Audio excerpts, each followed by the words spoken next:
Students exercise 6.3 का question number 11 करेंगे। ठीक है, क्या कहता है इस क्वेश्चन में कि इस फिगर में, ये जो फिगर आपको दिया हुआ है, इस फिगर में E J point on side C B produced of an isosceles triangle A B C, मतलब कोई आइसोसेलेस ट्रायंगल है ए बी सी और उसकी साइड सी बी को बढ़ा के बिंदु उसको बढ़ाया गया है, कहां तक? बिंदु ई तक बढ़ाया गया है। ठीक है, मतलब ई जो पॉइंट है वो सी बी को बढ़ाकर है और ए बी बराबर क्या है? ए सी है। और ए डी परपेंडिकुलर किस पर है स्टूडेंट्स? ए डी परपेंडिकुलर है बी सी पर और ई एफ परपेंडिकुलर किस पर है? ए सी पर। तो ये सारा गिवन है। तो आप गिवन में क्या लिखेंगे? पता चल गया होगा आपको। गिवन लिखेंगे in figure E J point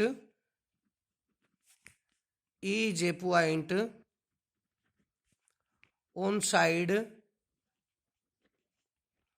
CB produced of an isosceles triangle ABC with AB बराबर है AC। ठीक है, और AD परपेंडिकुलर क्या है? AD परपेंडिकुलर है BC and EF perpendicular AC। ये सारा गिवन है, इसको छोड़ दो चाहे। AD perpendicular BC and EF perpendicular किस पर? AC पर। आ गया समझ में? गिवन क्या है कि जो E पॉइंट है वो आइसोसेलेस ट्रायंगल ABC की भुजा CB को बढ़ाने पर E बिंदु लिया गया है। ठीक है, और AD परपेंडिकुलर है BC पर और ये परपेंडिकुलर है AC पर। तो सारा गिवन आपने स्टेटमेंट से ही लिखना है, बाहर से नहीं लिखना। यहां से देखो, कहां से? E J point on side CB produced of an isosceles triangle ABC with AB बराबर AC, AD perpendicular BC and EF perpendicular AC। सारा गिवन है ये। ओके स्टूडेंट्स, बुक में से ही लिखना है सारा गिवन। तो क्या प्रूव करना है? ट्रायंगल ABD सिमिलर है किसके? ट्रायंगल ECF के। तो ये प्रूव करना है। टू प्रूव में ट्रायंगल ABD सिमिलर है ट्रायंगल ECF के। ठीक है, ये हमने सिमिलर करनी है। तो एक बात बताओ, AB बराबर AC गिवन है ना? अभी मैंने आपको बताया था कि आइसोसेलेस ट्रायंगल है ABC और AB बराबर AC। यदि भुजाएं बराबर हैं स्टूडेंट्स, तो उनके सामने के कोण भी क्या होते हैं? बराबर। तो एंगल B बराबर क्या होगा? Angle C। AB के सामने C है और AC के सामने एंगल B है, तो एंगल B बराबर क्या हुआ? Angle C। और इसका रीजन क्या लिखोगे?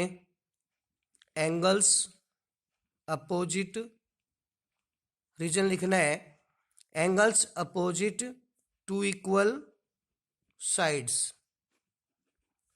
ठीक है, एंगल B बराबर क्या हो गया? Angle C। और रीजन क्या हुआ? Angles opposite to equal sides. अब ये दो ट्रायंगल पकड़ो, कौन सी?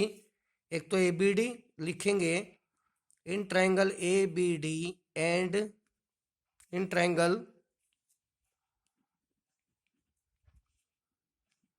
ECF। ठीक है, तो आप ध्यान से देखो केवल दो ट्रायंगल को। एक तो ABD को देखो, ठीक है ना? ABD और कौन सी है?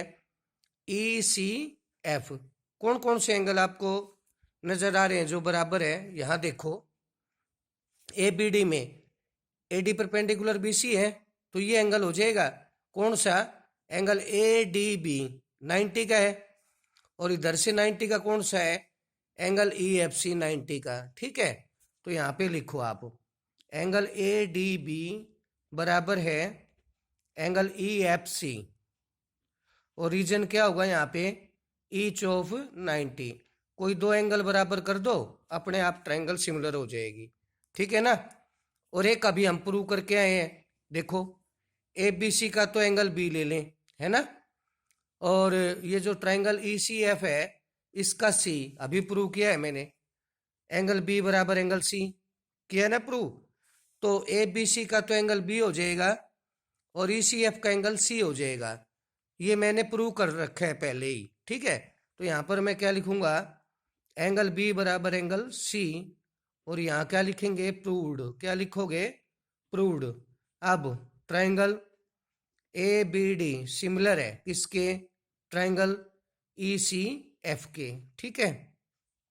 सिमिलर है तो कौन सा रूल आएगा, ये एंगल एंगल सिमिलरिटी।